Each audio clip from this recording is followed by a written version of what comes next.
बिस्मिल्लाहिर्रहमानिर्रहीम। अस्सलाम वालेकुम मज़र नाज़रीन, मैं हूं ज़फ़र शेख और आप मुझे देख रहे हैं YouTube channel ZDK voice of peace पे। डेनमार्क के हवाले से चंद इंफॉर्मेशन या अपडेट्स आपकी नज़र करना चाहूँगा।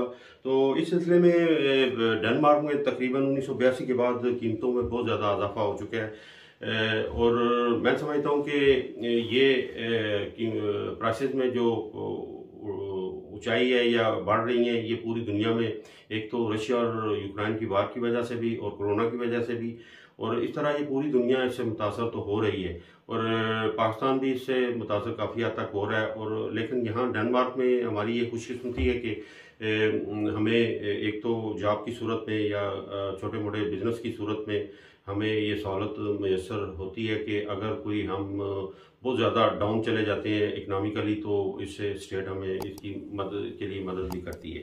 तो ये एक मैं समझता हूँ कि रिकॉर्ड इजाफा है 1982 के बाद। 1982 में ये सुना गया था कि बहुत ज़्यादा कीमतों में इजाफा हुआ था। उसके बाद ये इतने सालों के बाद ये डेनमार्क में रोज़मर्रा की चीज़ों में काफ़ी हद तक ये इजाफा हो चुका है। लेकिन इसके साथ साथ हम ये सर्वाइव करने की कोशिश तो कर रहे हैं और उम्मीद करते हैं कि अल्लाह ताला इसमें बेहतरी भी लाएगा। इसके साथ साथ डेनमार्क और भारत के दरमियान एक तजारत का माहदे भी है, जिसके सिलसिले में नरेंद्र मोदी यहाँ 3 रोज़ा दौरे पर आया हुआ था और इस दौरे के दौरान यहाँ की पाकिस्तानी कम्युनिटी में खुसूसन कश्मीर सोसाइटी डेनमार्क और तहरीक कश्मीर डेनमार्क ने प्रोटेस्ट किया था और बहुत ज़्यादा ये हाईलाइट भी हुआ।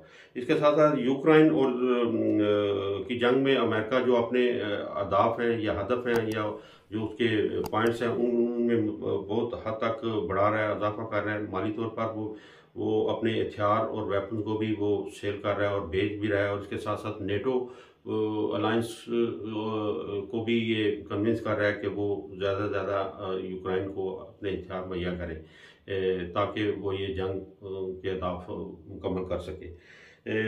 रूस ने 4 डेनिश सफारतकारों को मुल्क से अपने से दरबदर भी किया, निकाला भी इस सिलसिले में, क्योंकि वो समझते हैं कि डेनमार्क की एक्टिविटीज़ यूक्रेन और रशिया की जंग के हवाले से बड़ी नुमायाँ और डेनमार्क बहुत हद तक उनको हथियारों की शक्ल में और पैसों की शक्ल में भी सपोर्ट कर रहा है।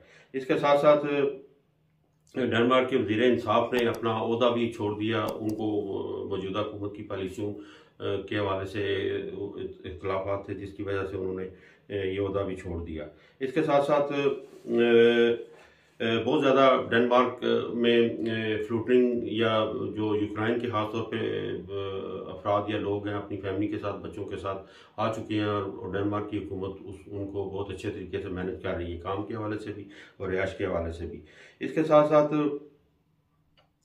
डेनमार्क में कोरोना के हवाले से अगर बात की जाए तो वो तकरीबन मास्क की पाबंदी भी ख़त्म हो चुकी है तमाम शोबों में या तमाम जगहों पे।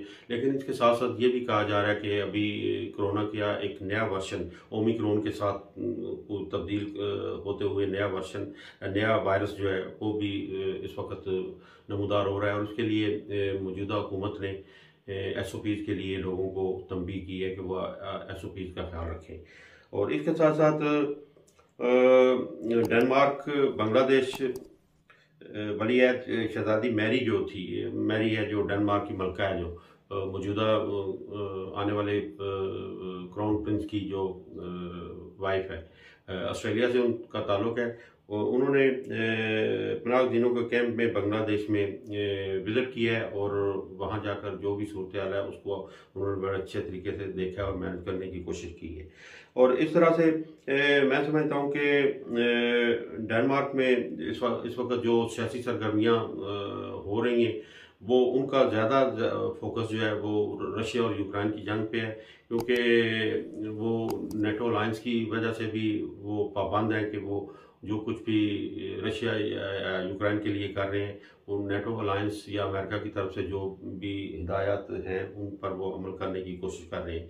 और इसके साथ साथ अमेरिका जो कि जिनका ये एक लंबा प्लान है, मनसूबा है कि वो इस जंग में ज़्यादा से ज़्यादा अपने हथियारों को सेल कर सके और अपनी प्रोडक्ट को भी यूरोप में भिजवा सकें। वो कि यूरोप का ज़्यादा इंसार रशिया की और यूक्रेन की प्रोडक्ट्स पे भी था, जो कि अब उन पे पाबंदियाँ लगने से ख़त्म होने जा रहा है। तो अमेरिका की भी ये कोशिश है कि ये जंग जितना लंबा चले, उससे उनको मफादात ज़्यादा हासिल होंगे।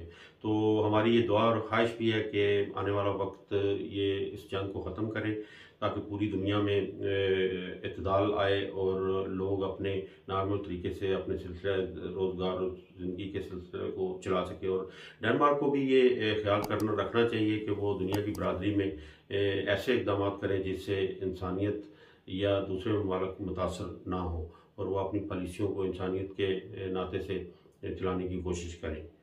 तो ये था अब तक के लिए इतना ही। डेनमार्क के हवाले से नए वीला के साथ, नए मौज़ूआत के साथ दोबारा आपकी खिदमत में हाज़िर होऊंगा। तब तक के लिए हमेशा के लिए पाकिस्तान जिंदाबाद और डेनमार्क पाइंदाबाद।